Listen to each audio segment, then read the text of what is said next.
Setup करी गई panchayat as the government of the people by in type की bodies होती हैं।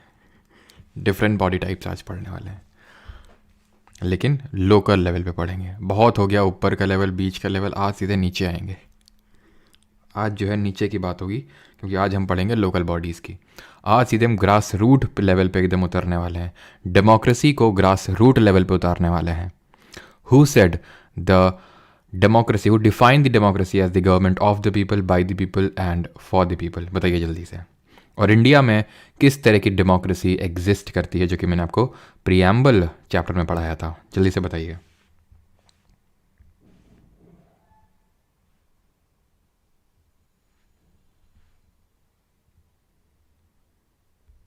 उतारने वाले हैं। गुड इवनिंग सभी को। तनय, विवेक, काजल, अनिल, विनय, सभी को गुड इवनिंग। तो चलिए स्टार्ट करते हैं आज का लेक्चर। तो अभी इंडिया में अगर हम बात करें, अभी हम किस चीज़ की, तो ये उसका आंसर अब्राहम लिंकन होगा, ठीक है। तो इंडिया में 3 लेवल ऑफ गवर्नमेंट हम बोल सकते हैं। एक तो यूनियन, जो हम पढ़ चुके हैं, जिसको कि संघ बोलते हैं, जिसमें कि हमने क्या पढ़ा?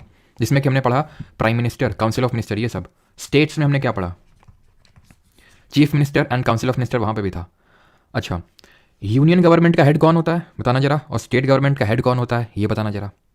तो यूनियन गवर्नमेंट का प्राइम मिनिस्टर होता है, कंट्री का हेड प्रेसिडेंट होता है, लेकिन यूनियन गवर्नमेंट का हेड प्राइम मिनिस्टर होता है। That is why so he is the real head, he is the de facto head, ठीक है। प्रेसिडेंट नॉमिनल हेड है, he is the de jure head. State में होता है सीएम। अब ये बताओ, में से कितने लोग अपने देश के प्राइम मिनिस्टर यानी पीएम मोदी जी से और अपने अपने राज्यों के सीएम से, चीफ मिनिस्टर से मिले हो? बताओ कितने लोग आप में से मिले हैं मोदी जी से या फिर अपने राज्य के सीएम से? जैसे कि अगर यूपी के हैं तो कितने लोग मिले योगी आदित्यनाथ जी से? बताइए जल्दी से, कितने लोग? या फिर इससे पहले भी जो सीएम रहे हैं, अखिलेश यादव, मायावती, अगर किसी से मिले हो कभी? आप में से शायद हो सकता है कोई भी ना मिला हो, या फिर हो सकता है इक्का दुक्का लोग हो, ठीक है, इस भीड़ में हो, या फिर बहुत ज़्यादा पॉसिबिलिटी है कि आप में से कोई नहीं मिला होगा, ठीक है। मिला तो छोड़ो, हो सकता है आज तक आपने देखा भी ना हो रियल में कैसे दिखते हैं। अब मैं आपसे पूछता हूँ कि क्या आपने अपने गाँव को प्रधान को देखा है? प्रधान को देखा है? प्रधान को जाके जूता मार दे है कि नहीं? आपके मन में तो मतलब यही होगा। और भाई सॉरी, अगर किसी के घर में ही मतलब प्रधान होंगे आप में से, तो काफ़ी लोग हो सकता है यहाँ पे कि आपके घर में ही प्रधान ही हो, है ना। तो प्रधान क्या होता है? प्रधान तो होता है कि भाई ये तो मतलब अपने ही खेत की मूली है, ऐसे टाइप, हल्के में लेते हैं। क्यों? बगल में जो रहता है आपके गांव का ही होता है। तो इससे आप जो भी चीज़ें हैं, भाई सड़क बनवाओ, टंकी रखवाओ पानी की, लाइट क्यों नहीं आ रही है, वो सारी चीज़ें आप बता सकते हो। यानी कि एक तरह से डेमोक्रेसी में पार्टिसिपेट करने के लिए एक थर्ड टियर ऑफ गवर्नमेंट को बनाया गया, जिसको हम बोलते हैं लोकल सेल्फ गवर्नमेंट। इसको किस लिए बनाया गया? So that you can participate directly into the democracy. आप डिसीजन मेकिंग में पार्टिसिपेट कर सकते हैं। आप पार्लियामेंट में तो बैठते नहीं हैं, लेकिन अभी हम देखेंगे कि एक पर्टिकुलर अमेंडमेंट हुआ जहां से आपके लिए एक छोटी सी मिनी पार्लियामेंट आपको बना के दी गई गांव में, जो कि गांव में किसी को पता ही नहीं होता, ये भी एग्जिस्ट करता है, ठीक है। गांव में अपनी अलग ही राजनीति चलती है। तो चलिए इसी कारवां को आगे बढ़ाते हुए हम पढ़ते हैं लोकल सेल्फ गवर्नमेंट। अब लोकल सेल्फ गवर्नमेंट जो है, रूरल के लिए अलग और अर्बन के लिए अलग। रूरल यानी गांवों के लिए सेटअप करी गई पंचायत, और अर्बन लेवल में म्यूनिसिपैलिटीज, नगर पालिकाएं। आर्टिकल जो लिखे हैं उन पर आपको फोकस करने की जरूरत नहीं है, लेकिन हाँ, इन आर्टिकल्स को हम पढ़ने वाले हैं। इनको तो नहीं, लेकिन इनको, ठीक है। तो ये है लोकल सेल्फ गवर्नमेंट। 2 लेवल पे, रूरल लेवल पे पंचायत होती है और अर्बन लेवल पे म्यूनिसिपैलिटीज होती हैं। क्वेश्चंस आ गए? गलत पीपीटी में आ गया लगता है, इस वाली में आना चाहिए था, गलत पीपीटी में लैंड कर गया। चलो, तो पंचायत और म्यूनिसिपैलिटीज़ को हमें देखना है। तो सबसे पहले देखते हैं कि इसका बैकग्राउंड क्या है। क्या मैंने आपको इससे पहले पंचायत के बारे में कुछ पढ़ाया है? जल्दी से बताइए। आप में से कितने लोगों को याद है कि मैंने आपको पंचायत के बारे में, आई एम पंचायत सचिव से। अच्छा, राहुल कुमार जी आप सचिव हैं? सचिव साहब अभी आपसे क्वेश्चन पूछेंगे, रुकिएगा ज़रा आप, ठीक है। अच्छा, थोड़ा सचिव साहब हैं अगर हमारे बीच, तो सचिव साहब बताइए जरा कैसा क्या मतलब चल रहा है आपके गांव में। तो हमने पंचायत के बारे में पहले पढ़ रखा है। आर्टिकल नंबर 40, अनुच्छेद नंबर 40। क्या था अनुच्छेद नंबर 40? बलवंत राय, रुक जाओ भी, बलवंत राय पे सीधे तुम पहुंचे जा रहे हो। अभी आर्टिकल 40 को पढ़ते हैं पहले। आर्टिकल 40 बोलता है, स्टेट शैल ऑर्गेनाइज और स्टेट शैल टेक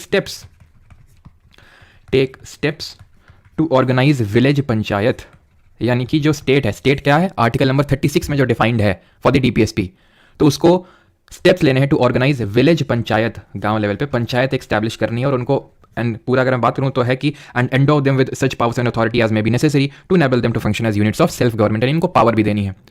अब हमें पता है कि आर्टिकल 40 एक डीपीएसपी है, और डीपीएसपी नॉन जस्टिसेबल कैटेगरी में आती है, यानी कि वाद योग्य नहीं है। ये आप कोर्ट नहीं जा सकते हैं कि भाई देखो कॉन्स्टिट्यूशन में तो लिखा है कि ऑर्गेनाइज विलेज पंचायत, लेकिन हमारी स्टेट गवर्नमेंट तो कर ही नहीं रही है। नॉन जस्टिफाइबल था।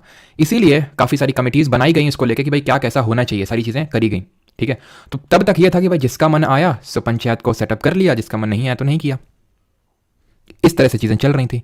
2 अक्टूबर को 1959 में 1959 में Rajasthan became the first state to set up the panchayat. Rajasthan की जो नौगांव डिस्ट्रिक्ट है उसमें सबसे पहले एक तरह से पंचायती राज सिस्टम को सेटअप किया गया एक्चुअली में। और 2 अक्टूबर की डेट ही क्यों चुनी गई? बिकॉज ये हम सभी जानते हैं गांधी जी की बर्थ एनिवर्सरी, गांधी जी का जो जन्म हुआ 2 अक्टूबर को हुआ था। एंड दैट इज़ वाई, क्योंकि गांधी जी का सपना था विलेज पंचायत का सेटअप करने का। वो हर चीज़ को एक तरह से डिसेंट्रलाइज करना चाहते थे। और ये जो हमारा लोकल सेल्फ गवर्नमेंट है ना, ये भी एक डिसेंट्रलाइजेशन की तरफ ही एक हम बोल सकते हैं कदम है। डिसेंट्रलाइजेशन का मतलब होता है विकेंद्रीयकरण। सेंटर के पास ही सारी पावर्स ना रहें, ऊपर के लेवल पे ही सारी पावर्स ना रहें, नीचे भी पावर डिवॉल्व हो, स्टेट के पास आ गई। अब ये स्टेट फर्दर जो लोकल सेल्फ गवर्नमेंट है उनको, ठीक है, पंचायत और म्यूनिसिपैलिटीज को पावर देगा। तो एक तरह से जो पावर है सिर्फ ऊपर ही नहीं कंसेंट्रेटेड है, नीचे भी आ रही है। That is called as decentralisation, विकेंद्रीकरण। क्लियर? तो यहां पे सबसे पहले सेटअप हुई थी। देन अब बात आती है, धीरे धीरे कमिटीज का गठन हुआ कि भाई इसको मैंडेटरी करते हैं। तो सबसे पहले जो कमिटी बनी, बलवंत राय, पता नहीं मैं बलवंत राय बोलता हूँ तो मुझे बलवंत राय के कुत्तों याद आ जाता है। ठीक है, all thanks to Sunny Deol, है ना? तुम लोगों ने देखा वो मूवी बलवंत राय के कुत्तों, मैं तेरा खून पी जाऊंगा। तो बलवंत राय मेहता कमेटी, ठीक है, with due respect to Balwant Rai Mehta sir. ठीक है, तो वो बलवंत राय अलग है, अमरीश पुरी है, बट यहाँ पे ये बलवंत राय मेहता जी हमारे अलग है। तो बलवंत राय मेहता कमेटी बनी थी बिकॉज इनकी चेयरमैनशिप में बनी थी 1957 में, जिसने कि ये बोला कि एक 3 tier panchayati raj system setup होना चाहिए। 3 tier panchayati raj system setup होना। 3 टियर क्या होता नहीं बताएंगे, क्या कर लोगे? 3 टियर अभी आगे देखेंगे, ठीक है, अभी नहीं देखना इसको। बस ये समझ लो कि हाँ इसने बोला थी, सबसे पहली कमेटी थी। सबसे ज़्यादा क्वेश्चंस पूछे जाने के चांसेस इसी से रहते हैं कि बलवंत राय मतलब कौन सी कमेटी बनी थी सबसे पहले जिसने 3 टियर पंचायती राज सिस्टम के बारे में बोला था। तो it was Balwant Rai Mehta committee in the year 1957। Clear? Then बनती है इसके 20 साल बाद एक अशोक मेहता कमेटी। अशोक मेहता कमेटी बनती है, ये 20 साल बाद यानी 1977 में बनती है। इसने क्या बोला था? इसने 2 टियर पंचायती राज सिस्टम को सेटअप करने के लिए बोला था, और बोला था कि जो एकदम विलेज लेवल वाला है ना उसको खत्म कर दो। अभी विलेज लेवल अभी मैं जब बताऊंगा ना तो आपको समझ में आएगा 3 टियर में क्या क्या होता है। ठीक है, तो जब अभी आपको आगे एक्सप्लेन करना ही है तो फिर इसलिए यहाँ पे एक्सप्लेन नहीं कर रहा हूँ। मतलब इन्होंने बोला था जो सबसे नीचे वाला है उसको खत्म कर देना है, नीचे वाला क्या भी आपको पता चल जाएगा। अब और भी कुछ कमिटीज़ बनी, उनके बारे में देख लेते हैं कि हाँ इनकी कौन कौन सी कमिटीज़ बनी। बाकी इनके रिगार्डिंग हमें कुछ याद करने की जरूरत नहीं कि इन्होंने क्या किया क्या नहीं किया। LM Singhvi committee, LM Singhvi का नाम मैंने आपको कल बताया था, जरा बताइए कब बताया था और क्यों बताया था, क्या इन्होंने किया था? ठुंगौन कमेटी, गडगिल कमेटी, ये सारी कमेटी भी बनी थी पंचायत से रिलेटेड। ईयर भी इनके याद करने की जरूरत नहीं, बस ऑर्डर में ध्यान रखना। जैसे 1986 में बनी थी, मतलब ऑर्डर में ही है, जैसे सबसे पहले 1957 में, फिर 77 में, 1986 में, देन आपकी Thungon committee and then Gadgil committee, इस तरह से बनती है। LM सिंघवी का नाम मैंने बताया था कि इन्होंने जो ओम्बड्समैन सिस्टम है, ओम्बड्समैन जो स्वीडन में ओरिजिन हुआ था, इसको इंडिया के लिए इन्होंने लोकपाल और लोकायुक्त नामकरण किया था। इंडिया का पहले लोकपाल का नाम बताइए।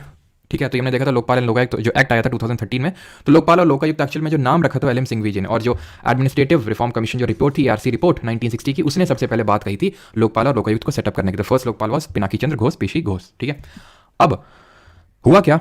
हुआ ये कि बहुत गड़बड़ हो गई। क्या गड़बड़ हुई? कुछ गड़बड़ नहीं हुई। ये हुआ कि अब यहाँ पे जब ये सारी चीज़ें हुई तो बहुत जो हमारी गवर्नमेंट्स आई उन्होंने अपने अपने लेवल पे मेजर्स लिए सेंट्रल गवर्नमेंट ने कि भाई कॉन्स्टिट्यूशन में अमेंडमेंट करके इसको जो पंचायत सिस्टम है इसको मैंडेटरी किया जाए। राजीव गांधी ने सबसे पहले इसको लेकर कदम उठाया, लेकिन it was in the year 1992 कि ये बिल फाइनली पास हुआ अमेंडमेंट वाला। ठीक है, 1992 में, और ये था 73rd अमेंडमेंट, 73 नंबर का संविधान संशोधन था 1992 में। इस समय PV नरसिम्हा राव प्रधानमंत्री थे देश के। PV नरसिम्हा राव कंट्री के प्रेसिडेंट थे। इनके टाइम पे ये एक्ट पास हुआ 1992 में। बट और इसने किया क्या? इसने 2-3 काम किए। पहला तो 11th शेड्यूल जोड़ा कॉन्स्टिट्यूशन में, 11वीं अनुसूची जोड़ी, जिसमें कि 29 फंक्शनल आइटम्स है। मैंने आपको पहले ही बताया था FX ठीक है, तो 29 फंक्शनल आइटम्स हैं जिसमें कि बहुत सारी चीज़ें, फिशिंग है, डेयरी है, ठीक है, और इलेक्ट्रिसिटी है, मतलब बहुत सारी चीज़ें हैं जिसको लेके पंचायत के पास पावर होते हैं। और इसने क्या किया? इसने पार्ट नंबर, एक नया पार्ट जोड़ा कॉन्स्टिट्यूशन में, भाग number 9, part number 9 of constitution, part number 9 of constitution इसने जोड़ा। और क्या किया? और इस पर्टिकुलर पार्ट में आर्टिकल्स डाले। कौन कौन से आर्टिकल? अनुच्छेद नंबर 243 से लेकर 243 से लेकर 243O, जिनको हम एक एक करके अभी समझने वाले हैं।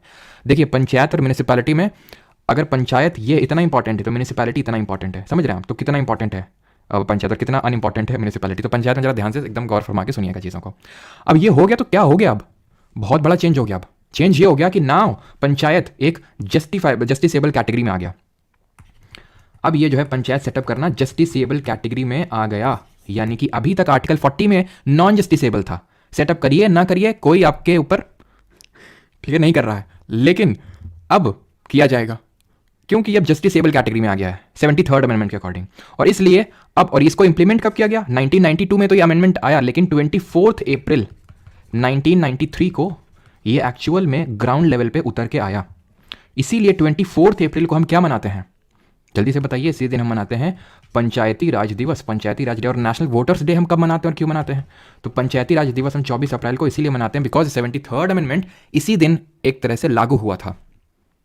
ठीक, तो अब ये जस्टिसेबल कैटेगरी में आ गया, अब हर स्टेट के लिए मैंडेटरी है।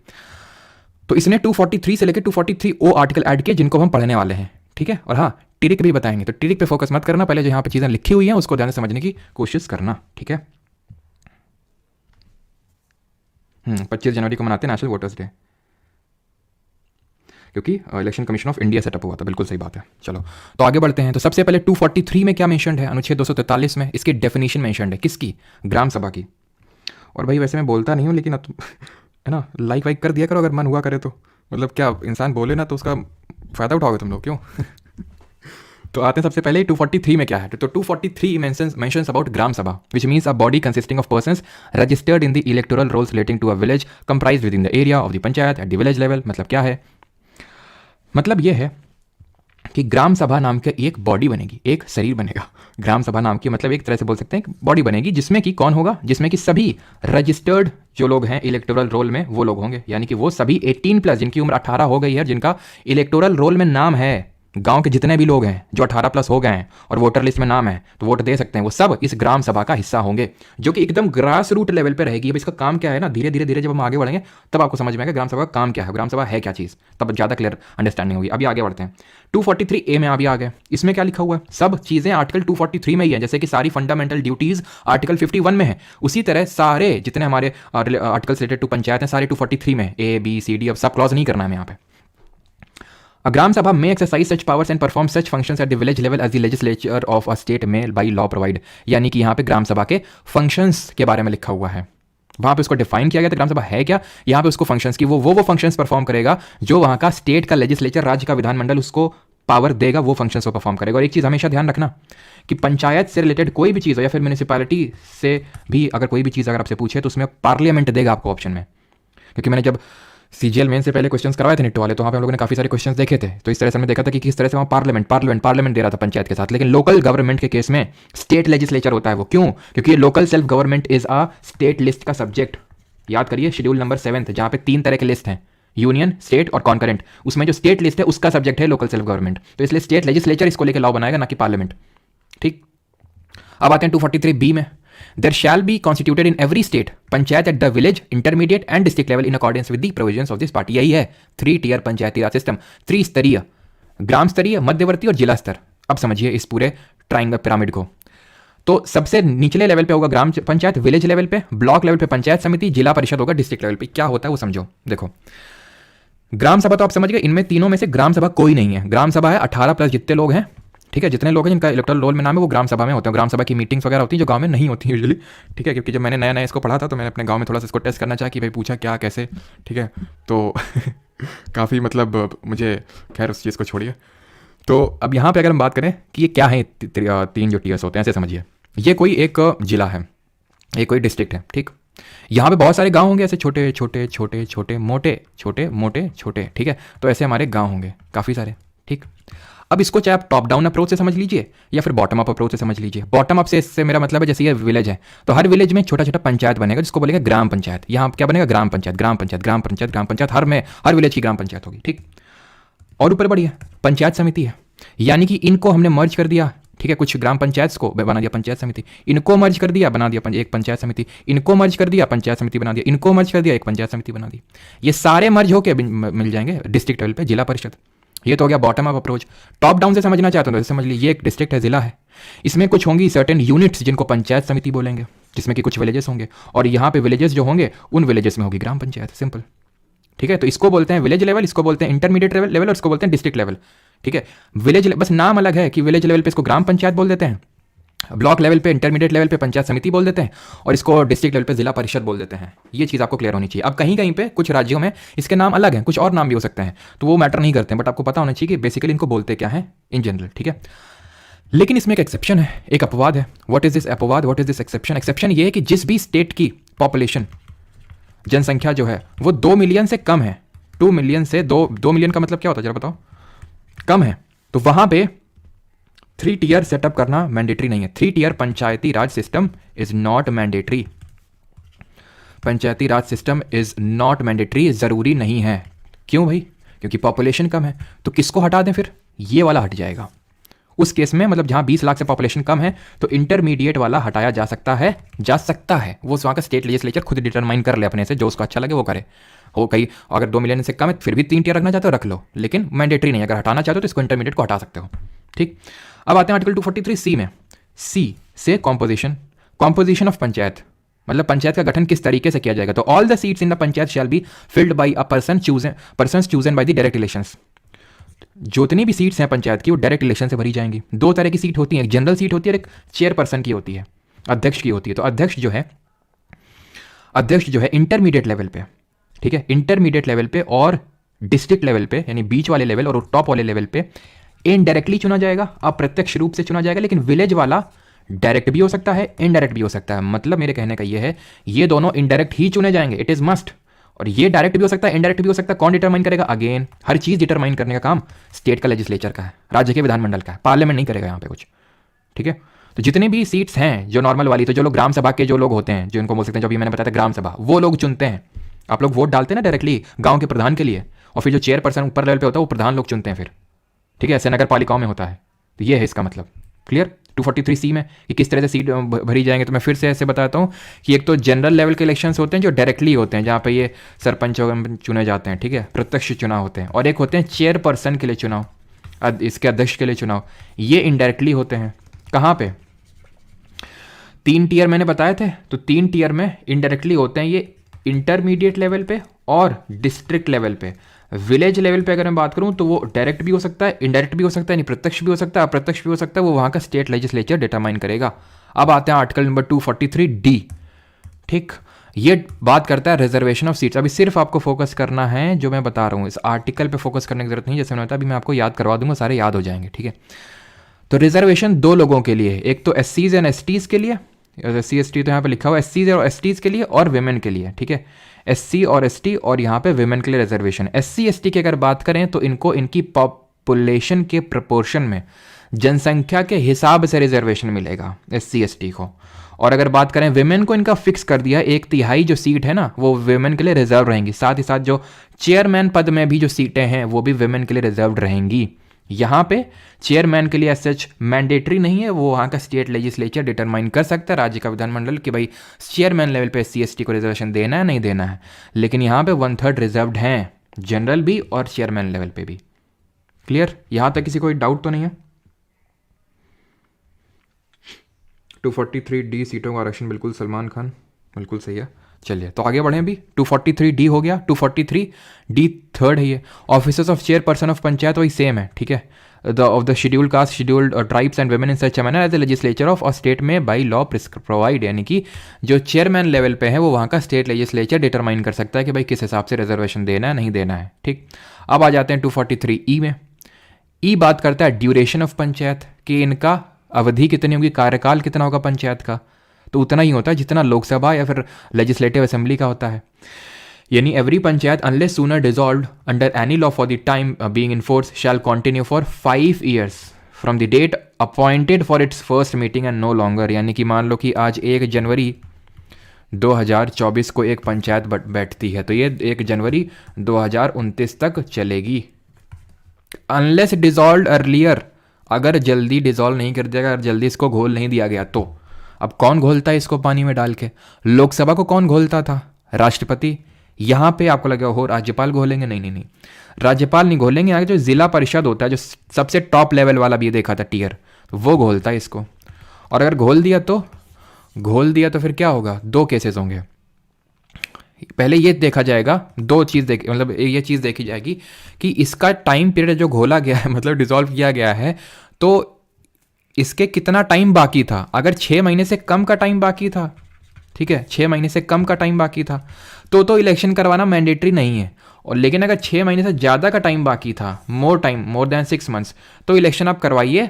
और जो नई पंचायत का गठन होगा, आप छोड़ दीजिए, अगर आपको ये समझ नहीं आ रहा ना 6 महीने जल्दी 6 महीने बाद नहीं समझ में आ रहा ना, छोड़ दीजिए। आप ऐसे बस इतना याद रखिए कि पंचायत अगर अर्लियर डिसॉल्व हो गई तो इलेक्शंस होंगे, और इलेक्शंस के बाद जो न्यूली इलेक्टेड पंचायत बनेगी, न्यूली इलेक्टेड पंचायत बनेगी, ये सिर्फ रिमाइंडर ऑफ द टर्म के लिए कंटिन्यू रहेगी। ये लिखा भी होगा यहाँ पे, ये a panchayat constituted upon a resolution of the panchayat before the expiration of duration shall continue only for the reminder of the period. और ये लंबा चौड़ा सा लिखा है। इसका मतलब ये है कि अगर मान लेते हैं कि 1 जनवरी 2024 को एक पंचायत सेटअप हुई, 2029 में खत्म होना था, लेकिन मान लेते हैं 1 जनवरी 2028 में डिसॉल्व हो गई, यानी कि अभी इसके लिए 1 साल बाकी था ना, तो जो नई पंचायत बनेगी वो सिर्फ 1 साल के लिए चलेगी। Unlike in the case of Lok Sabha और लेजिस्लेटिव असेंबली, जहां पे अगर नए इलेक्शन हुए, नए इलेक्शन अगर हो गए, जैसे कि फॉर एग्जांपल अभी तो 2024 में होना ही है, मान ले 2024 में कोई सरकार बनी और 2025 में डिसॉल्व हो गई, और फिर से फ्रेश इलेक्शंस होते हैं 2025 में, तो वो पूरे 5 साल के लिए सर्व करेगी। Same goes with legislative assembly also. President के मान लेते हैं कुछ हो गया, उसने रिजाइन दे दिया, रिमूव कर दिया, डेथ हो गई, तो नया प्रेसिडेंट आएगा 5 साल के लिए सर्व करेगा। नया वाइस प्रेसिडेंट आएगा, बीच में कोई आएगा, 5 साल के लिए सर्व करेगा। ये तो हमने पढ़ा है अभी तक। लेकिन पंचायत के केस में ऐसा नहीं होता है, वो सिर्फ रिमाइंडर ऑफ द टर्म के लिए सर्व करता है। अगर 2 साल बचे होंगे तो 2 साल, 1 साल बचा होगा तो 1 साल, जिस जैसा भी है, ठीक है। लेकिन अगर 5 महीने बचे होंगे तो इलेक्शन करवाने की अभी नीड नहीं है, 5 महीने बाद करवा लेना, और जो नई पंचायत बनेगी वो पूरे टाइम के लिए सर्व करेगी। यही मैं अभी पहले बताने की कोशिश कर रहा था, लेकिन इतना डीपली पूछता नहीं, इसलिए मैंने हटा दिया था वो। 243 पे आते हैं। F talks about disqualification for membership की सदस्यता के लिए अयोग्यताएं क्या हैं। तो अयोग्यता ये है कि भाई अगर कोई भी लॉ बना दिया है वहाँ के स्टेट लेजिस्लेचर ने ये घोषित करते हुए कि ये एक चीज़ अयोग्यता है, यानी अगर ये कोई है तो वो अयोग्य है, तो वो एक हो गई, ठीक है। वो हर स्टेट का अपना अपना अलग बना सकता है। और दूसरा, ये चीज़ लिखा हुआ है इस पर्टिकुलर आर्टिकल में कि किसी को इस बात पे सिर्फ डिस्क्वालीफाई नहीं किया जाएगा कि उसकी 25 की उम्र नहीं पूरी हुई है। लिखा भी वही लिखा हुआ है कि किसी को सिर्फ इस बात पे डिस्क्वालीफाई नहीं किया जाएगा कि उसकी 25 की उम्र नहीं पूरी है। क्यों? क्योंकि पंचायत का चुनाव लड़ने के लिए कितनी उम्र चाहिए, कोई बताएगा? गेस करो। पंचायत का सचिव जी कहाँ पे है? सचिव जी आज जो है आपका पार्टिसिपेशन एकदम फ्रंट टेबल पे दिखना चाहिए। आज आप लीड रोल प्ले करें और हमें गाइड करते हैं, हमें मार्गदर्शक के रूप में करें कि एक्चुअल में चीज़ें कैसे होती हैं। हम पढ़ तो रहे हैं यहाँ पे, क्योंकि एक्चुअल तब तक सचिव संभालते हैं। हाँ, सचिव जी संभालते हैं, और सचिव जी का ही काम होता है ये देखना कि भाई ग्राम सभा की मीटिंग हो रही कि नहीं हो रही कॉन्टिन्यूस बेसिस पे, ठीक है। जैसे मैंने अपने गांव में पता किया तो वहाँ पे नहीं होती हैं। एक स्कूल है वहाँ पे होती हैं, लेकिन होती नहीं है, किसी को मतलब ही नहीं है, ठीक है। सचिव जी भी को कोई ज़्यादा इंटरेस्ट नहीं है। तो पंचायत जबकि सचिव जी को अपने पंचायत मूवी देखी होगी, है ना, जिसमें सचिव जी को निष्पक्ष रहना होता है। बनराकस है कि नहीं, बनराकस ये तो सिखा रहा है उसमें पूरे वेब सीरीज़ में। तो क्या पूछा था यार मैंने, लो भूल गए। हाँ, ये मैंने पूछा था पंचायत के लिए न्यूनतम आयु कितनी, तो 21 ईयर्स है। बिल्कुल सभी लोगों ने सही बताया, 21 साल। 34 साल कौन लिख रहा है भाई? ये 34 कौन से लॉजिक से बता रहा हो?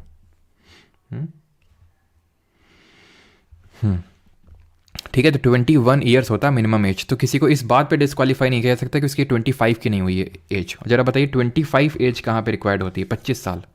30 साल कहाँ पे रिक्वायर्ड होती है? 35 साल कहाँ पे रिक्वायर्ड होती है? तो 25 साल रिक्वायर्ड होती है लोकसभा में, 30 साल राज्यसभा में, 35 साल कहाँ पे रिक्वायर्ड होती है? प्रेसिडेंट, गवर्नर, वाइस प्रेसिडेंट, इन सब के लिए रिक्वायर्ड होती है। ठीक, आगे बढ़ते हैं। ठीक है, अगला क्वेश्चन है हमारा, अगला 243F। और एक स्कीम थी अभी न्यूज़ में थी, स्वामित्व स्कीम। ठीक है, स्वामित्व स्कीम, ध्यान रखना क्योंकि करंट में था इसलिए मैं बता रहा हूँ आपको। इसको लॉन्च किया था 2020 में ही।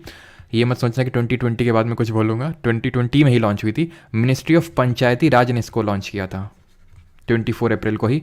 मिनिस्ट्री ऑफ पंचायती राज ने इसको लॉन्च किया था। मेनली जो प्रॉपर्टी वगैरह होती है रूरल इलाकों में, उसकी मैपिंग करने के लिए स्कीम को लॉन्च किया गया था, और अभी न्यूज़ में थी कुछ कारणों की वजह से। तो ध्यान रखना, Swamitva scheme by ministry of panchayati raj 2020 में लॉन्च हुई थी। Now coming on to the 243F का ही दूसरा ये सब क्लॉज है, if is so disqualified by or under. ये बता चुका हूँ वही कि अगर कोई लॉ बनाया स्टेट लेजिस्लेचर ने, उसके तहत डिस्क्वालीफाई होता है तो। ठीक है, नाउ पावर्स। और अगर मैं आपसे ये बोलूँ कि कौन डिसाइड करेगा कि भाई कोई बंदा डिस्क्वालीफाइड है कि नहीं है, जैसे कि अगर मैं बात करूँ, हम ये कोई मेंबर ऑफ पार्लियामेंट या फिर कोई मेंबर ऑफ लेजिस्लेटिव असेंबली ये डिस्क्वालीफाई होगा कि नहीं होगा, ये कौन डिसाइड कर रहा था? जरा बताइए मुझे, कौन डिसाइड कर रहा था? पंचायत के केस में अगर हम बात करें तो ये वो अथॉरिटी डिसाइड करेगी जिसको कि स्टेट लेजिस्लेचर ये पावर देगा ये करने के लिए। वो अथॉरिटी जिसको कि लेजिस्लेचर ने बोला है, राज्य के विधानमंडल ने बोला है कि ये जो है ये हो सकता है कि अलग से वो कुछ बना दे, तो ये डिसाइड करेगा, ठीक है। यहाँ पे डिस्क्वालिफिकेशन प्रेसिडेंट डिसाइड कर रहा था, राष्ट्रपति इलेक्शन कमीशन ऑफ इंडिया से कंसल्ट करने के बाद। लेकिन अगर डिस्क्वालिफिकेशन अंडर डिफेक्शन है तो कौन डिसाइड कर रहा था? अगर डिफेक्शन के तहत डिस्क्वालिफिकेशन, डिफेक्शन मतलब 10th शेड्यूल, 10th शेड्यूल मतलब 52nd अमेंडमेंट ऑफ 1985, डिफेक्शन कर लेकर डिसाइड कर रहा था प्रिसाइडिंग ऑफिसर यानी कि पीठासीन अधिकारी डिसाइड करेंगे। यानी उस हाउस का जो एक तरह से हम बोल सकते हैं प्रिसाइडिंग ऑफिसर है, लोकसभा के केस में स्पीकर, राज्यसभा के केस में चेयरमैन। जी 243 जी ये पावर, अथॉरिटी एंड रिस्पॉन्सिबिलिटी देता है पंचायत को। यानी लेजिस्लेचर ऑफ अ स्टेट में by law endow the panchayat with such power and authority and may be necessary to enable them functions and institutions of self government. ये कुछ नहीं बोल रहा है, ये बोल रहा है कि जी से गोली, यानी कि जो स्टेट लेजिस्लेचर है गोली डाल के जान फूंक सकता है, ठीक है, गोली खिला के जान फूंक सकता है किसको? पंचायत को। यानी कि पंचायत को कितने पावर्स देने हैं, वो गोली का कितना डोज देना है, वो वहाँ का स्टेट लेजिस्लेचर डिटरमाइन करेगा, बस। 243H powers to impose taxes by and funds of the panchayat. Power to impose tax वगैरह जो लगाने की जो चीज़ें हैं वो ये पर्टिकुलर आर्टिकल देता है कि आप टैक्स भी इम्पोज कर सकते हैं। ये पावर पंचायत को दी है, ठीक है, ये चीज़ ध्यान रखना। अभी सब हम याद करेंगे कैसे याद करने हैं। 243I ये फाइनेंस कमीशन की बात करता है। किसकी? Finance commission. फाइनेंस कमीशन तो हमने देखा था आर्टिकल 280 में, लेकिन ये स्टेट के फाइनेंस कमीशन की बात हो रही है। स्टेट यूनियन का जो हमारा था, यानी कि जो फाइनेंस कमीशन ऑफ इंडिया था अंडर आर्टिकल नंबर 280, ये क्या बोल रहा था कि किस तरह से कंसोलिडेटेड फंड ऑफ इंडिया को, भारत की संचित निधि को किस तरह से ऑगमेंट किया जाना चाहिए, सो दैट पूरा जो एक तरह से जो सेंटर है, सेंटर से स्टेट्स के पास भी पहुंचे पैसा। तो किस तरह से सेंटर और स्टेट्स के बीच में पैसे का डिवीजन होना चाहिए।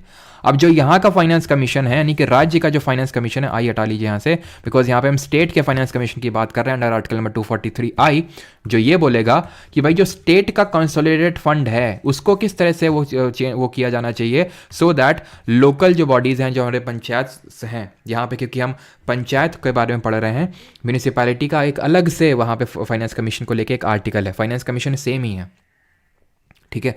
तो किस तरह से ये स्टेट का कंसोलिडेटेड फंड ऑफ इंडिया को इस तरह से वो करना चाहिए सो दैट पैसा प्रॉपर तौर से पंचायत के पास भी पहुंचे, ये बोलता है बस स्टेट का फाइनेंस कमीशन।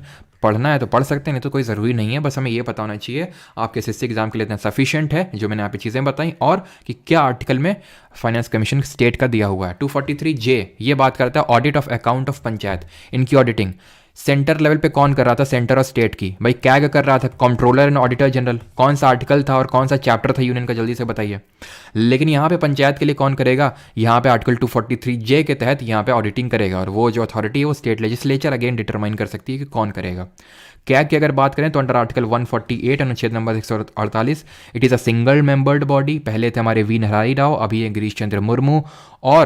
और क्या मैंने पूछा था 148 में है, मतलब ये कैग की सेटिंग अप की बात करता है, and is the guardian of the public purse, है ना। तो ये हमने चीज़ें पढ़ी, तो यहाँ पे ऑडिटिंग जो है आर्टिकल 243J के तहत दी हुई है। 243 के इलेक्शंस की बात करता है। इलेक्शंस कौन करवाएगा इनके? तो इलेक्शन यहाँ का स्टेट का इलेक्शन कमीशन करवाएगा, राज्य का चुनाव आयोग करवाएगा, क्योंकि जो इलेक्शन कमीशन ऑफ इंडिया होता है, इलेक्शन कमीशन ऑफ इंडिया होता है, यानी भारत का जो चुनाव आयोग है वो किसके चुनाव करवाता है? ये किस आर्टिकल के तहत आता है, किस पार्ट के तहत आता है? अच्छा, यहाँ पे मैंने चैप्टर पूछा था, तो चैप्टर ये है 5, आखिरी चैप्टर, पार्ट नंबर 5 का चैप्टर नंबर 5 बात करता है कैग की, कंट्रोलर एंड ऑडिटर जनरल, नियंत्रक एवं महालेखक परीक्षक। इलेक्शन कमीशन ऑफ इंडिया कौन सा पार्ट है? पार्ट नंबर 15 है, आर्टिकल नंबर 324 से लेकर 329 है, और इसमें क्या कॉम्पोजिशन होता है? 1+2 का होता है। सारी चीज़ें कल पढ़ी थी, इसलिए मैं रिवाइज कराना चाहता हूँ इसको।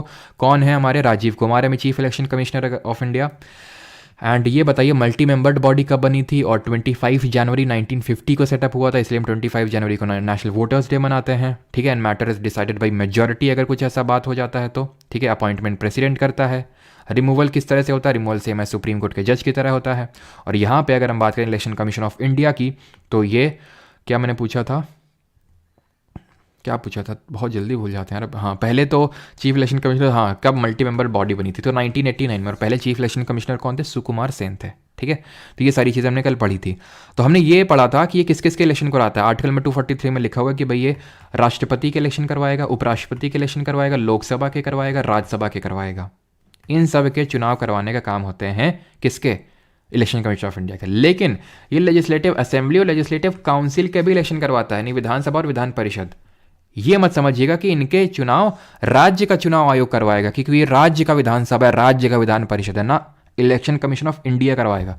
जो राज्य का चुनाव आयोग है ये लोकल बॉडीज के चुनाव करवाता है, पंचायत और नगर पालिकाओं के चुनाव करवाता है। क्लियर है चीज? तो आर्टिकल 243 के mentions about the that elections for the panchayat to be conducted by the state का इलेक्शन कमीशन। क्लियर? आगे बढ़ते हैं 243L। अब बस खत्म ही होने वाले। एप्लीकेशन टू यूनियन टेरिटरीज, केंद्र शासित प्रदेशों के लिए आवेदन।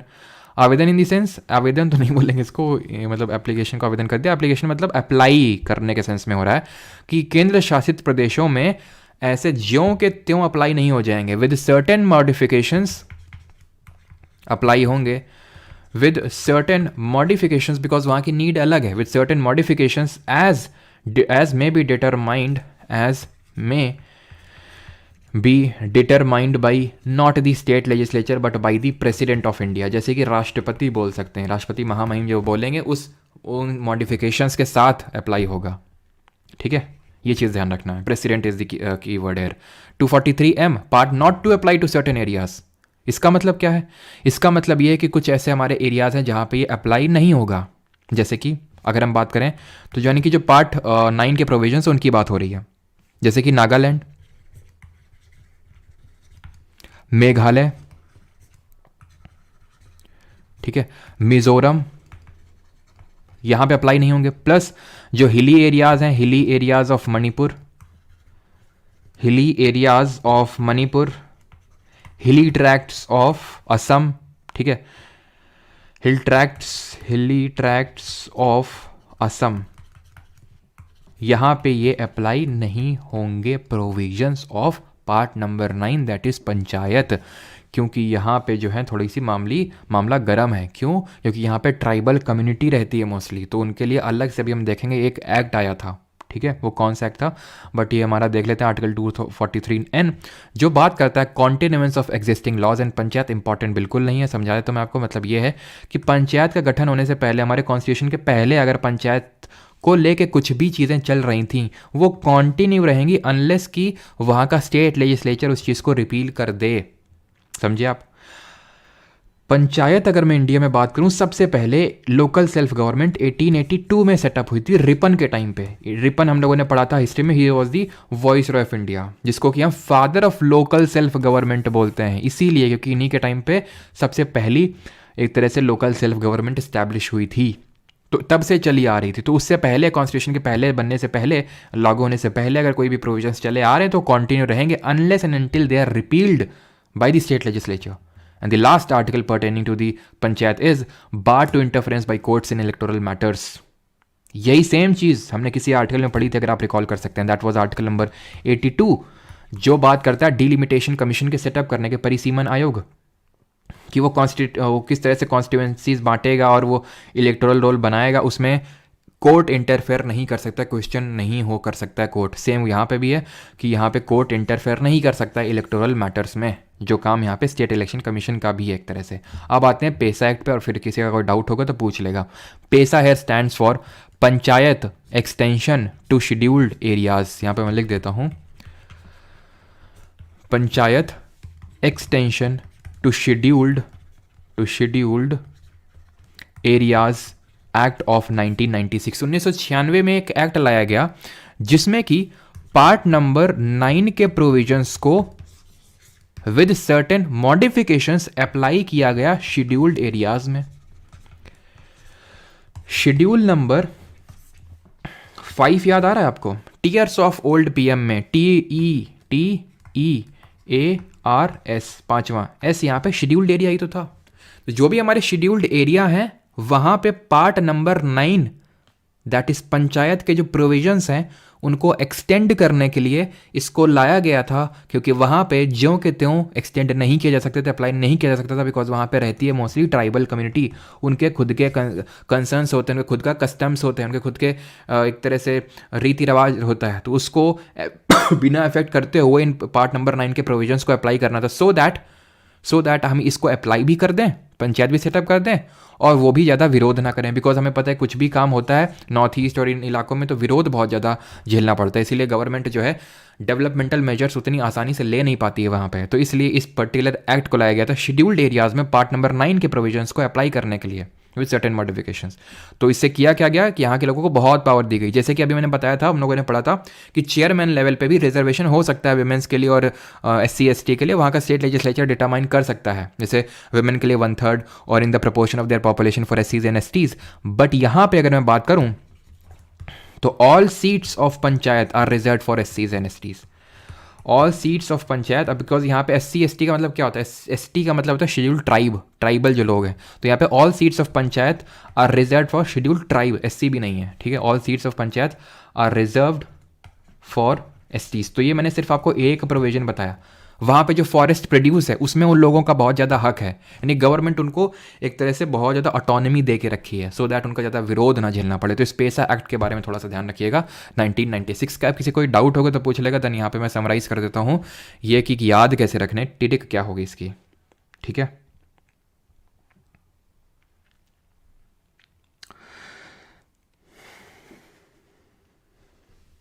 बिल्कुल इनडायरेक्ट मैंने इसलिए बोला बिकॉज जो उनको हम लोगों ने चुन के भेजा है वो लोग चुन रहे हैं, इसलिए इनडायरेक्ट है। सर आर्टिकल पढ़ने में मज़ा नहीं आता है, अच्छा। और नोरा फतेही की वीडियोस देखने में मज़ा आता है बताओ? तो अगर वो पेपर में आता हो तो पढ़ लो फिर तो मज़ा तो नहीं आएगा लेकिन मज़ा लेना पड़ेगा, है कि नहीं। जितना हम अपने साइड से तुम्हारा काम कम कर सकते हैं वो हम करते हैं, बाकी थोड़ा सा एफर्ट डालना ही पड़ेगा। तुम्हारे बार बार वो स्पैम करने से सब चीज़ें सही तो नहीं हो जाएंगी, है ना। चलिए तो क्लियर है, ओके। तो फिर अब टिरिक देख लेते हैं क्या रहने वाली है। अभी सब वो ओल्ड फॉर्मेट में मिलेंगे, ठीक है निशांत।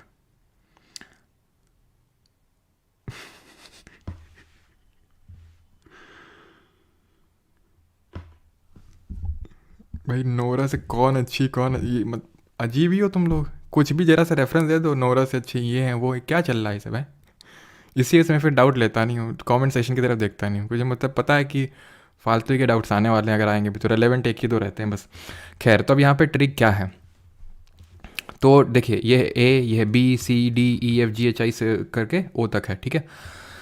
तो A है ग्राम सभा, A से ऐसे याद करिए, A stands for assembly, assembly का मतलब क्या होता है, सभा होता है, ठीक है, तो ग्राम सभा। B से याद करिए बनना, B से याद करिए बनना, यानी कि इसके बनने के बारे में दिया constitution of panchayat, 3 tier level पे पंचायत बनेगी, 3 स्तरीय पे बने, 3 स्तरीय level panchayat, village level, block level, district level. और फिर है C में, C से कॉम्पोजिशन हो जाएगा, कॉम्पोजिशन ऑफ पंचायत की भाई सारी सीट्स जो है डायरेक्टली फिल्ड होंगी, चेयरमैन की इनडायरेक्टली फिल्ड होंगी। D से है reservation of seats, article 243D। D से याद करिए दलित, दलित को क्या है रिजर्वेशन मिलता है, तो इस तरह से याद करिए रिजर्वेशन है। E का मतलब रीजनिंग में हम पढ़ते हैं, E 5th नंबर पे आता है अल्फाबेटिकल पोजीशन पे। तो इसमें क्या दिया हुआ है, 5 साल का क्या होता है, 5 साल का ड्यूरेशन होता है पंचायत का, तो ड्यूरेशन ऑफ पंचायत E में। F से फेल हो गया, फेल मतलब डिस्क्वालीफाई हो गया, डिस्क्वालिफिकेशन दिया हुआ, क्या दिया हुआ है कि वो डिस्क्वालिफिकेशन का प्रोविजन जो स्टेट लेजिस्लेचर बना दे, या फिर किसी को इसलिए डिस्क्वालीफाई नहीं किया जाएगा कि किसी की 25 की उम्र नहीं हुई, क्योंकि इसके लिए न्यूनतम जो उम्र होती है वो 21 साल की होती है पंचायत का चुनाव लड़ने के लिए। जी से वहीं पे मैंने याद करवा दिया था कि भाई गोली दी, और गोली दे के स्टेट लेजिस्लेचर ने पावर डाल दी किसको, पंचायत को, पावर से रिस्पॉन्सिबिलिटी दे दी।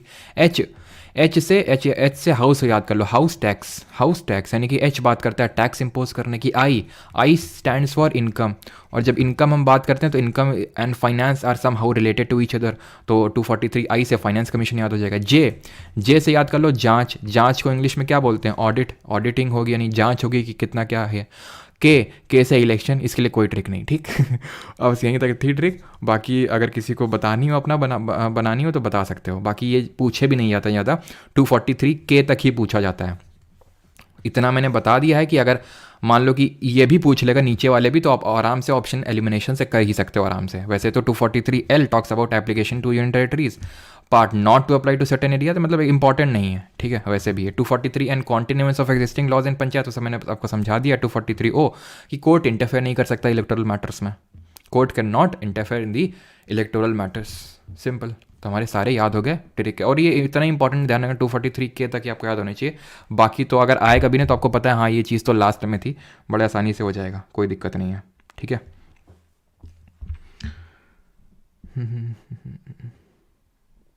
एल से लेफ्टिनेंट गवर्नर ऑफ यूटी, अच्छा ठीक है, हाँ ऐसे याद कर सकते हैं। एल से एलजी जो होते हैं ना, यूटीज़ में हमारे लेफ्टिनेंट गवर्नर्स होते हैं, तो ऐसे याद कर सकते हैं, एल से यूटी है कुछ, ठीक है। चलिए, तो अब यहाँ पे हमारा ख़त्म हो गया क्या, पंचायत, एंड हम स्टार्ट करेंगे म्यूनिसिपैलिटीज़, नगर पालिकाएँ।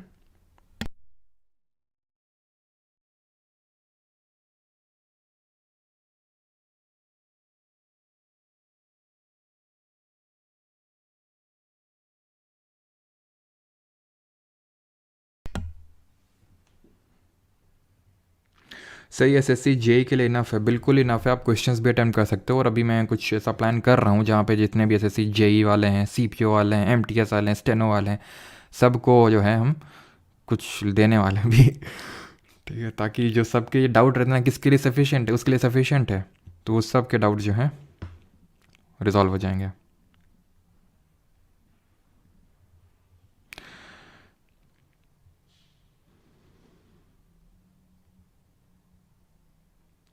सर कौन ऑडिट करता है, तो ऑडिट का काम ना इनका मतलब सबका स्टेट का अलग अलग है। जैसे कि आई थिंक एक फाइनेंस कमीशन बना था इससे पहले, जो वाई रेड्डी जिसके चेयरमैन थे, सॉरी वाई रेड्डी नहीं यार, इससे पहले आई थिंक 10वां या 11वां था, आई थिंक 11वां था फाइनेंस कमीशन, जिसने ये बोला था कि भाई कैग ही इनके ऑडिट कर दिया करेगा।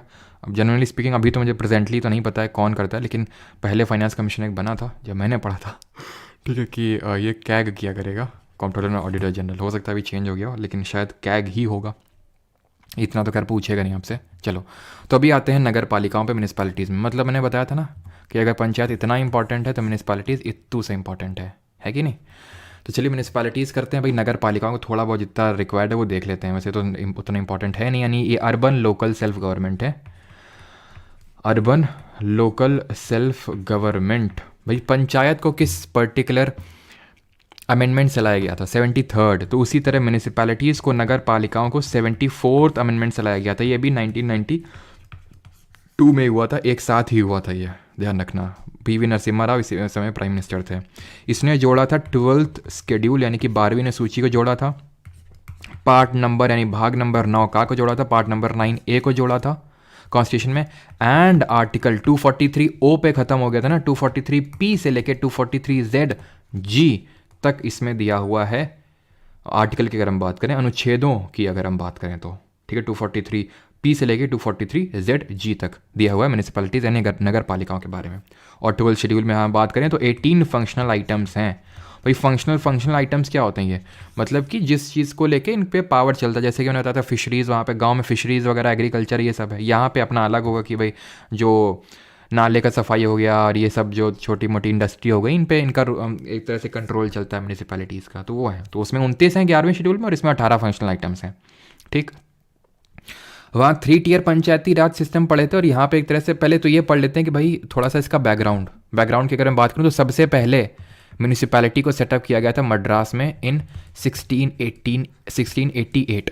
उसके बाद बॉम्बे एंड कैलकाटा में आया था ये, ठीक है, बॉम्बे एंड कैलकाटा में आया था 1726 में। लेकिन इन द ईयर 1870 हमारे जो एक तरह से गवर्नर जनरल थे, वो कौन थे, governor general of India, Mayo. Because 1833 में हमने हिस्ट्री में पढ़ा था कि 1833 में governor general of Bengal governor general of India बन चुका था। पहला गवर्नर जनरल ऑफ इंडिया कौन था। और हाँ, कल सारे एक्ट पढ़ेंगे, कल लास्ट क्लास होगी। जितने भी एक्ट हैं, 1773 का regulating act, Pitts India act, Morley Minto, Montague Chelmsford, सब पढ़ेंगे। प्लस पार्ट्स ऑफ जो कॉन्स्टिट्यूशन है उनको कैसे याद करना, उसकी टिरिक देखेंगे हम लोग। और ये सारी चीज़ें जो हैं कल होंगी, कल सुबह 10 बजे, जोड़ना ना भूलें, क्योंकि कल शाम को क्लास नहीं होगी, कल सुबह क्लास होगी, ठीक है, कल सुबह क्लास होगी 10 AM पे। तो 1870 पे अगर हम बात करें तो ये थे गवर्नर जनरल ऑफ इंडिया, कौन, मेयो। और मेयो ने क्या किया था, मेयो एक रेजोल्यूशन लेके आए थे, मेयो एक अपना रेजोल्यूशन लेके आए थे लोकल सेल्फ गवर्नमेंट को सेटअप करने के लिए, ठीक है। और ये जो रेजोल्यूशन है ये on regarding was mainly on financial decentralisation का मैंने मतलब बता दिया है। फाइनेंशियल डिसेंट्रलाइजेशन का मतलब क्या होगा कि भाई किस तरह से पैसे को ऊपर से नीचे भी डाला जाए, मतलब ऊपर से नीचे भी भेजा जाए, तो वो है फाइनेंशियल डिसेंट्रलाइजेशन।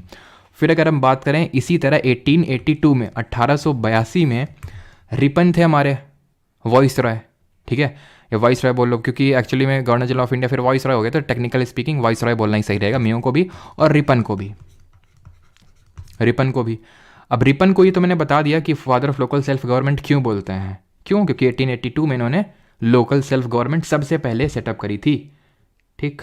और ये अपना रेजोल्यूशन लाए थे, उस रेजोल्यूशन को हम बोलते हैं Magna carta of local self government, Magna carta of local self government, जो 1882 में रेजोल्यूशन लाए थे। जल्दी से बताइए 1882 में इन्होंने और क्या किया था, और इनके टाइम पीरियड पे क्या क्या चीज़ें हुई थी रिपन के टाइम पे। तो 1882 में वर्नैकुलर प्रेस एक्ट को रिपील किया था, हंटर एजुकेशन कमीशन आया था इसी टाइम पे 1882 में ही। इन्होंने और क्या किया था, इन्होंने इल्बर्ट बिल कंट्रोवर्सी इनके टाइम पे हुई थी, अगर याद हो 1883 में जो बिल लाए थे ये, जिसका इमीडिएट रीज़न था formation of Indian national Congress, जो इसके इनके बाद रिपन के नाम के आगे भले लॉर्ड लगा सकते हैं, लेकिन ही बिकॉज क्योंकि he did something good for India, ठीक है।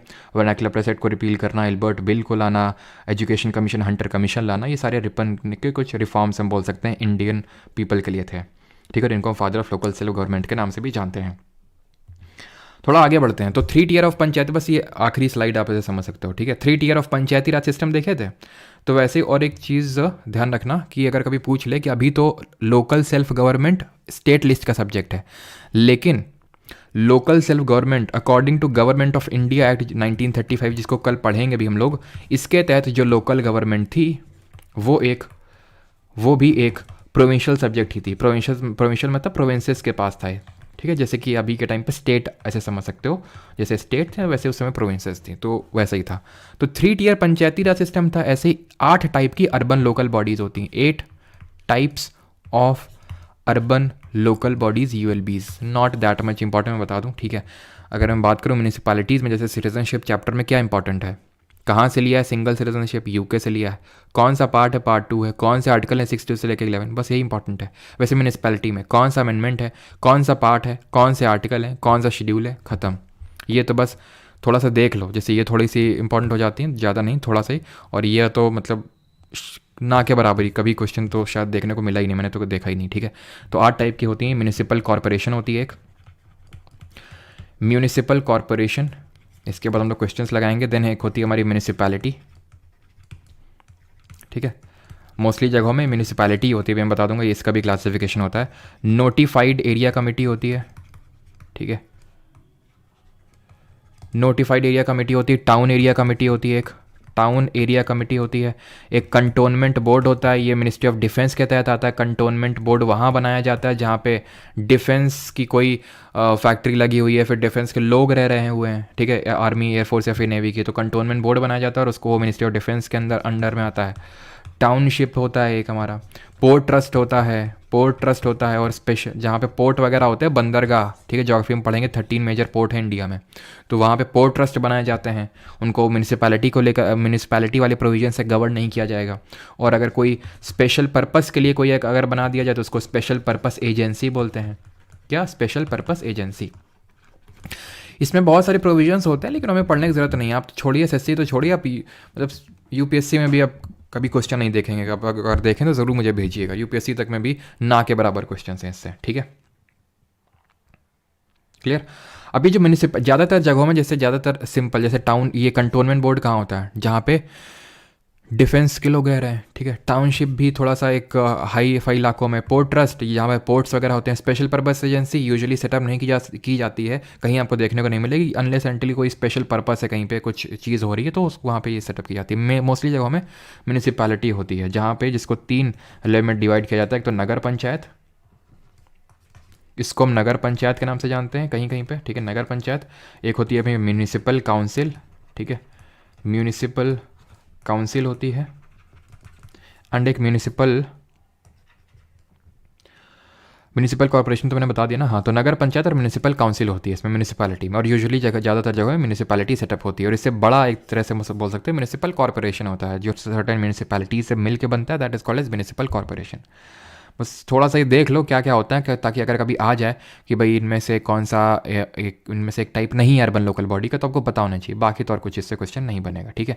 अभी आते हैं सीधे क्वेश्चंस पे। क्वेश्चन कहते हैं।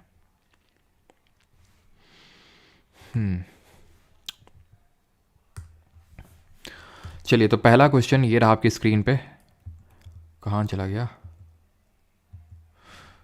चलिए, तो पहला क्वेश्चन है ये, करिए जल्दी से इस क्वेश्चन को। The question is the dash of the constitution of India says that the state shall take steps to organise village panchayat and endow them, वही पूरा सारी चीज़ जो हमने सबसे पहले पढ़ी थी। अरे निशान भैया करवा देंगे रिप्लेस, रुक जाओ, मतलब रिप्लेस ऐसे थोड़ी ना जाएंगे, हवा फूंक मारी रिप्लेस हो जाएंगे तुरंत।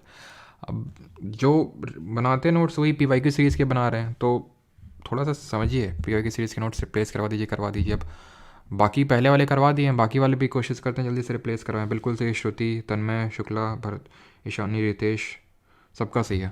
तो आंसर क्या होगा, आर्टिकल नंबर 40। 32 में क्या है, रिट्स ऑफ सुप्रीम कोर्ट। 35 में क्या है, खुद से सोचिए, ये मेरा काम नहीं आपका काम है सोचने का, है ना, आपको क्योंकि एग्जाम देना है। तो 35 में क्या है कि फंडामेंटल राइट्स को लेके कोई भी चीज़ करने का, कोई भी लॉ बनाने का जो पावर है वो सिर्फ पार्लियामेंट को, स्टेट लेजिस्लेचर को नहीं। 38 में क्या है, स्टेट को मतलब डायरेक्शन दिया गया हो कि आपको वेलफेयर करना है, लोगों को मिनिमाइज करना है inequality in income status facility and opportunity. ये जो मैंने अभी बोला, to minimise inequality in income status facility and opportunity, ये किस पर्टिकुलर अमेंडमेंट से इस चीज़ को ऐड किया गया था, ये आपको जल्दी से कॉमेंट में बताएंगे। अगला क्वेश्चन है हमारा क्वेश्चन नंबर 2।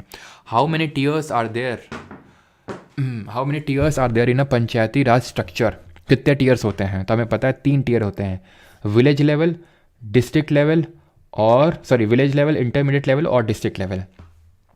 ठीक है, जिला परिषद, पंचायत समिति और ये आपका ग्राम पंचायत हो जाएगा। तो सही आंसर क्या होगा, सही आंसर होगा ऑप्शन नंबर 3। ठीक है, यहाँ पे जो हमने क्वेश्चन पूछा था उसका आंसर 44th कॉन्स्टिट्यूशनल अमेंडमेंट होगा, जहाँ से इस पर्टिकुलर प्रोविजन को ऐड किया गया था in the article 38 of the Indian constitution. 3 tier of the panchayati raj system consists of. Panchayati raj की त्रिस्तरीय प्रणाली में क्या शामिल है, ग्राम पंचायत, पंचायत समिति, ना, ब्लॉक समिति तो बीच वाला ही हो गया। ठीक है, आंसर होगा ग्राम पंचायत, ब्लॉक समिति और जिला परिषद। ऑप्शन नंबर 2 सही आंसर होगा। ठीक है, आगे बढ़ते हैं और अगला क्वेश्चन देखते हैं। ये रहा आपका, देख सकते हैं पंचायत समिति और ब्लॉक लेवल एक ही चीज़ होती है, जो यहाँ पे इन्होंने अलग अलग करके दे रखा था, इसलिए गलत था। ठीक है, क्लियर। तो ग्राम पंचायत और ब्लॉक समिति नहीं होगा, यहाँ पे आंसर ऑप्शन नंबर डी होगा। ठीक है, ग्राम पंचायत, पंचायत समिति और जिला परिषद। इसने क्या कर दिया था, ब्लॉक को समिति कर दिया। मतलब है तो देखो सेम चीज़। पहली बात तो ये एक्चुअल में क्वेश्चन नहीं पूछा गया किसी एग्जाम में, ठीक है, ये ऐसे ही क्वेश्चन सेटअप किया गया है। लेकिन अगर पूछेगा तो ऑब्वियस सी बात है पंचायत समिति होगा या फिर ब्लॉक लेवल होगा। ठीक है, तो इस तरह के नियर ऑप्शंस नहीं होंगे वैसे टेक्निकली स्पीकिंग। तो फिर इन दोनों में अगर बी और डी में चुनना चाहें तो ऑप्शन नंबर डी सबसे सही होगा। ठीक है, और यहाँ पे भाई 3rd ऑप्शन में तो विलेज लेवल नहीं है, इसलिए गलत है। ठीक है, यानी ग्राम पंचायत नहीं है। A committee appointed in 1977 to review the working of the panchayati raj was chaired by. किसने इसको चेयरमैनशिप करी थी, तो 1957 में बनी थी बलवंत राय मेहता की कमेटी और 1977 में बनी थी अशोक मेहता जी की कमेटी। बलवंत राय मेहता के कुत्तों committee suggest that the structure of panchayati Raj should consist of. तो इसमें कौन कौन होगा, इसमें विलेज होगा, मंडल पहले कहाँ से आ जाएगा, विलेज, ब्लॉक और district. Option number A. Question number 6, Ashok Mehta committee laid greater emphasis on. तो इसने किस चीज़ पे ज़्यादा जोर दिया था, अधिक बल दिया था 1977 में जो अशोक मेहता कमेटी थी। तो मैंने आपको बताया था सर कि इसने जो है बोला था 2 टीयर पंचायती सिस्टम रखो और जो सबसे नीचे वाला है विलेज लेवल वाला उसको हटा दो। तो जब इसने इसको हटाने की बात कही तो इसने बोला कि जो बीच वाला है मंडल पंचायत, इसको इसने नाम दिया और उस पर ज़्यादा एम्फेसिस करने को बोला। 7th, the constitutional status has been given to panchayat under the article.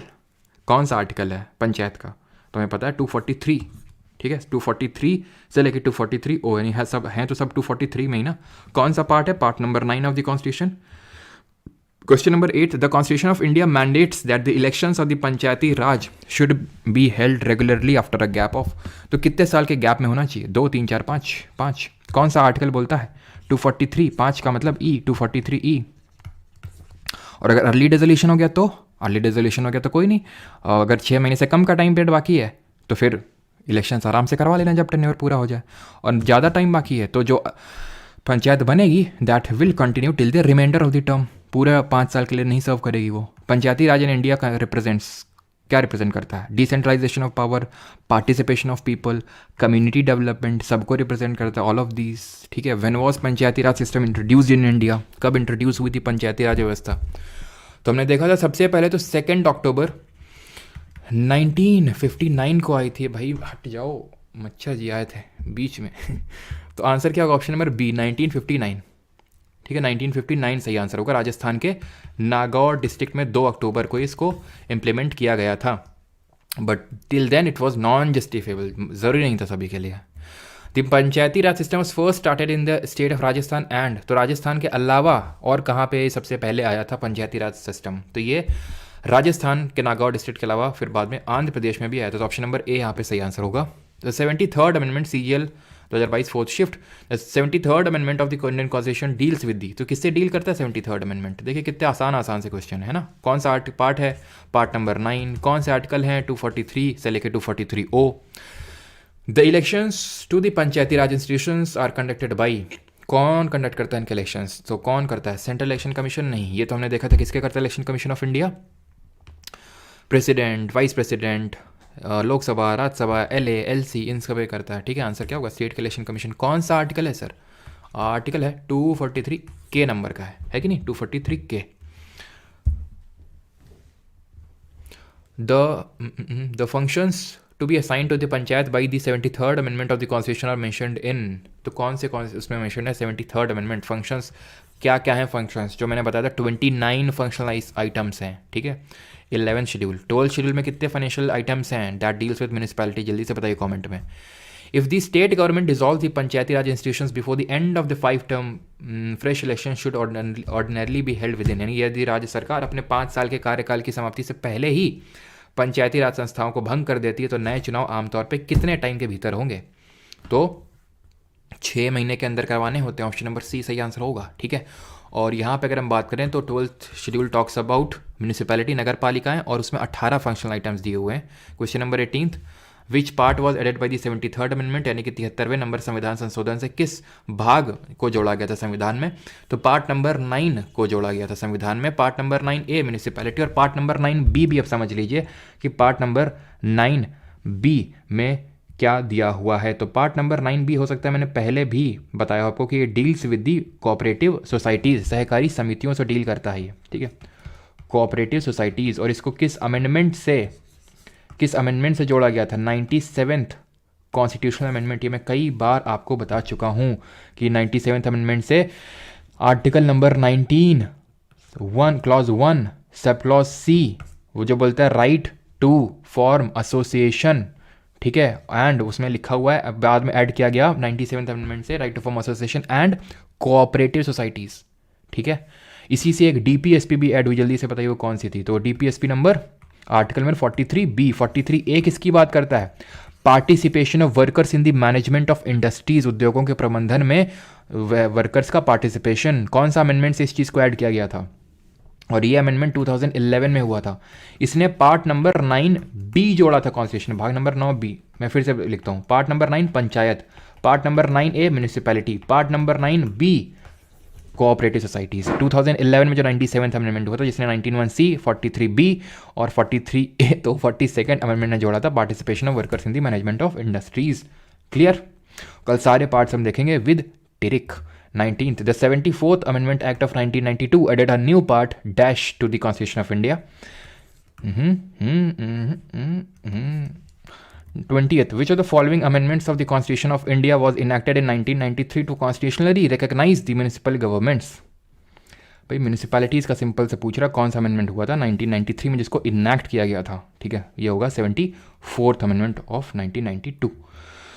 Which of the following amendments of the Constitution of India amended Article number 19 and inserted provisions fully securing the constitutional validity of the zamindari abolition laws in general and certain specified state acts in particular? तो आपको याद आना चाहिए यहाँ पे जमींदारी का abolition 9th schedule, tears of old PM। L से क्या था? L ही तो था 9th schedule, land provisions, zamindari abolition, first amendment 1951 Jawaharlal Nehru. 22, the constitutional one tooth amendment tooth जो 112 नंबर का संविधान संशोधन बिल था 2009 provides for the dash reservation for women in urban local bodies was introduced in Lok Sabha on 24 नवंबर 2009। तो हो सकता है पहले तो आपके दिमाग में कुछ लोग चकरा जाएं कि 112 तो अमेंडमेंट ही नहीं हुए हैं कॉन्स्टिट्यूशन में अभी तक। तो ये कैसे हो गया? तो ये बिल की बात कर रहा है। कई सारे बिल या फिर सारे बिल एक्ट नहीं बन पाते हैं, वो बिल ही एक्ट बनते हैं जो दोनों हाउसेस से पास होते हैं, लोकसभा राज्यसभा से, और उसको सहमति मिलती है राष्ट्रपति की, तभी कोई बिल एक्ट बनता है। ठीक है, तो कई सारे बिल आते हैं और चले जाते हैं, कुछ अपने आप लैप्स कर जाते हैं हाउस के डिसॉल्व होने की वजह से। तो ये सारी चीज़ें हो जाती हैं, ठीक है, कि बिल आपका एक्ट नहीं बन पाता है। तो भाई बिल का नंबर हमेशा ज़्यादा होता है एक्ट के नंबर से, ध्यान रखना आप। तो इसमें 50% रिजर्वेशन की बात कही गई थी अर्बन लोकल बॉडीज़ में। देखिए पंचायतों में तो है ही है 1/3 का रिजर्वेशन, ठीक है, बट अर्बन लोकल बॉडीज़ में बोला गया था कि 50% का रिजर्वेशन देंगे, ये बिल आया था। लेकिन फिर क्या हुआ, उसी समय लोकसभा डिसॉल्व हो गई। और हमने पढ़ा था कि अगर सेशन अगर प्रोरोग हो जाए, कौन करता है सेशन को प्रोरोग, जल्दी से बताइए। सेशन अगर प्रोरोग हो जाए तो बिल पे कोई इफेक्ट नहीं पड़ेगा। अगर इससे इफेक्ट नहीं पड़ रहा है तो एडजर्नमेंट से तो कुछ पढ़ना ही नहीं चाहिए। बिल्कुल बात सही है। लेकिन अगर लोकसभा डिसॉल्व हो गया, जो प्रेसिडेंट करेगा, तो कुछ काइंड्स ऑफ बिल होते हैं जो लैप्स कर जाते हैं। मैंने आपको पढ़ाया था किस किस तरह के बिल होते हैं। तो कौन कौन तरह के बिल होते हैं, तो हमने पढ़ा था कि अगर कोई भी बिल जो लोकसभा में ओरिजिनेट हुआ है, चलो बता देते हैं, मतलब स्टार्ट कर दिया तो, लेकिन मेरा मन तो नहीं है क्योंकि आपके इतना पूछा जाता नहीं है। तो अगर कोई भी बिल जो राज्यसभा में ओरिजिनेट हुआ है वो वहीं पड़ा है, वो लैप्स नहीं होगा। कोई भी बिल जिसको लेके प्रेसिडेंट ने जॉइंट सिटिंग बुलाई, ये लैप्स नहीं होगा।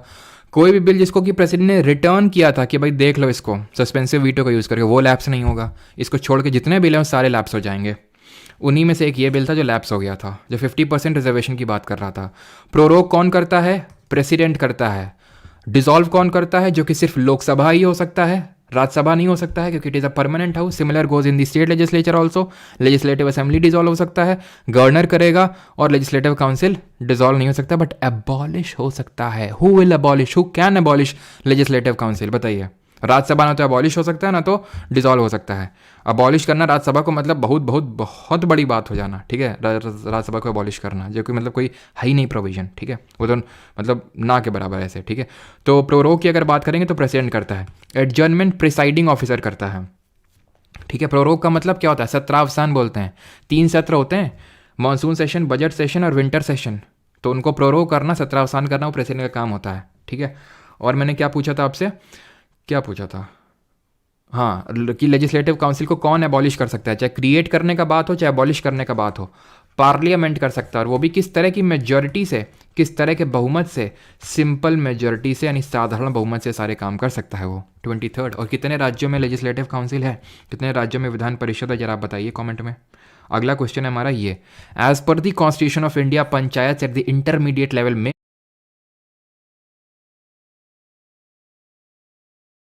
not be constituted in a state having a population not exceeding what? Sir what about important amendment? राशि Pathak ji, what about important, मुझे कोई इंपॉर्टेंट अमेंडमेंट बताइए जो मैंने बताया ना हो। बताइए जल्दी से, जो कोई भी इंपॉर्टेंट अमेंडमेंट हो जो मैंने बताया ना हो, जल्दी से बताइए आप। अब आप ये मुझसे मत एक्सपेक्ट करिएगा मैं आपको एक ऐसे करके पढ़ाऊंगा, आर्टिकल 1, आर्टिकल 2, 3, 4, 5, 6, 7, 8, ये सीधे एक लाइन में नहीं पढ़ाने वाला। मैंने लाइन में आर्टिकल नहीं पढ़ाए, ज़रूरत भी नहीं है उसकी। आपको अमेंडमेंट भी वैसे पढ़ने की ज़रूरत नहीं कि एक दिन चलो हम अमेंडमेंट पढ़ते हैं, वो बीच में हो जाते हैं, ठीक है, वो बीच में हो जाते हैं। अब अलग से अमेंडमेंट पढ़ाने बैठा तो समझ नहीं आएगा आपके वो, ठीक है।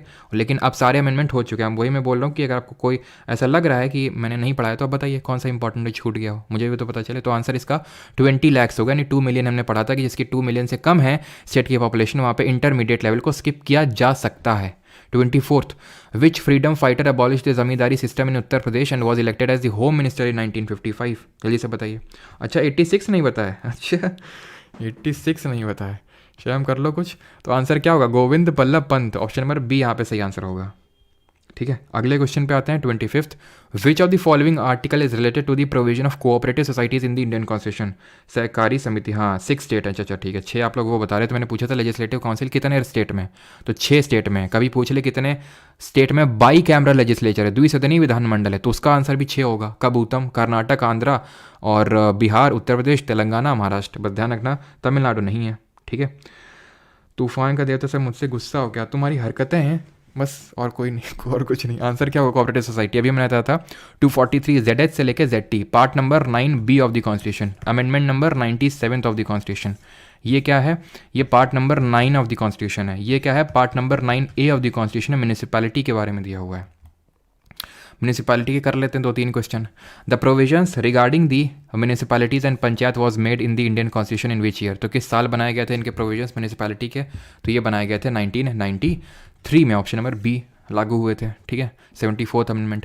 Power, authority and responsibilities of municipalities are listed in which on the following schedules of the constitution of India? नगर पालिकाओं की शक्ति, अधिकार और जिम्मेदारियां भारत के संविधान के निम्नलिखित में से किस अनुसूची में है?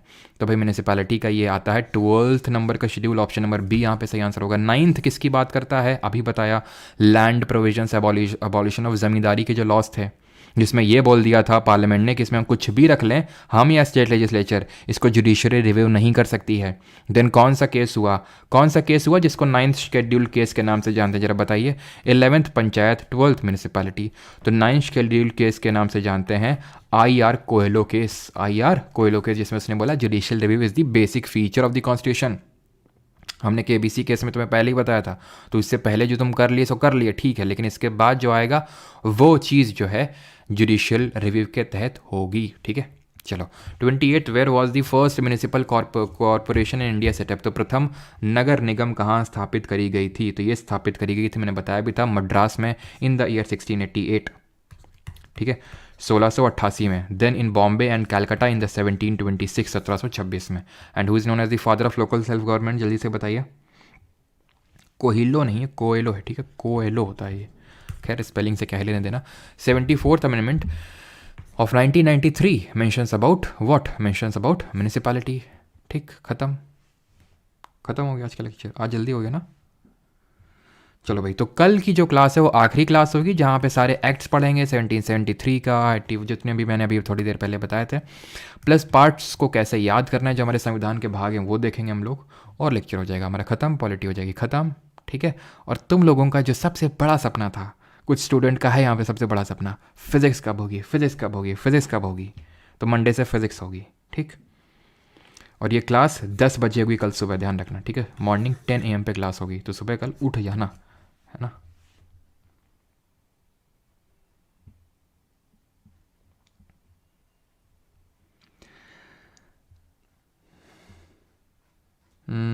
सर प्लीज़ इंपॉर्टेंट केसेस पढ़ा दीजिए, बिहार सिविल सर्विसेज में अच्छा आते हैं बहुत। तो जितने देखिए इंपॉर्टेंट थे, मैंने एक तो IR कोयलो पढ़ाया, केशवानंद भारती केस पढ़ाया, गोलकनाथ पढ़ाया, चंपकाई दोराईराजन पढ़ाया, मिनर्वा मिल केस पढ़ाया, कियोटो होलोवान वर्सेस जचिलो केस पढ़ाया। ठीक है, DC वाधवा केस पढ़ाया। 6 हो गए ना, और भी एक का दुक्का हो सकता है मैंने पढ़ाए हों। ठीक है, तो इतने ही मेरे हिसाब से इम्पॉर्टेंट हैं। अब आपका बिहार सिविल सर्विस में कितने किस लेवल के आते हैं वो आप थोड़ा सा अपने हिसाब से मॉडिफाई कर लीजिए, बिकॉज यहाँ पे आपको पता होना चाहिए कि ये SSC का बैच है, लेकिन मैं कोशिश तो करता हूँ कि आप स्टेट लेवल के पीछे में बैठे वहाँ पे भी अच्छे खासे क्वेश्चंस बना के आएँ, लेकिन वो बैच उसके लिए नहीं है। ठीक है, लेकिन हाँ मैं ये आपको बोल सकता हूँ, जितने मैंने केसेस का भी नाम गिना है ना, आप अपने बिहार सिविल सर्विसेज या फिर किसी भी सिविल सर्विसेज में उठा के देख लीजिएगा पेपर। ठीक है, अगर वो केस करंट से रिलेटेड नहीं है, करंट अफेयर से रिलेटेड नहीं है, लेटेस्ट में ना हुआ हो, तो जितने मैंने केसेस बोले हैं शायद ही इस केस के अलावा कोई केस पूछा हो। मैं नहीं बोल रहा हूँ पूछा नहीं होगा, लेकिन बहुत ही रेयर है पूछा होगा। ठीक है, जो मैंने यहाँ पे केस की लिस्ट अभी दी, और मैंने आपको SR बोमई केस भी बताया था, बेरूबारी यूनियन केस बताया था। SR बोमई मैंने जो प्रेसिडेंट रूल पढ़ाया था 1956 वहाँ बताया था। बेरूबारी यूनियन केस प्रियम्बल में पढ़ा था, 2 और ऐड कर सकते हैं।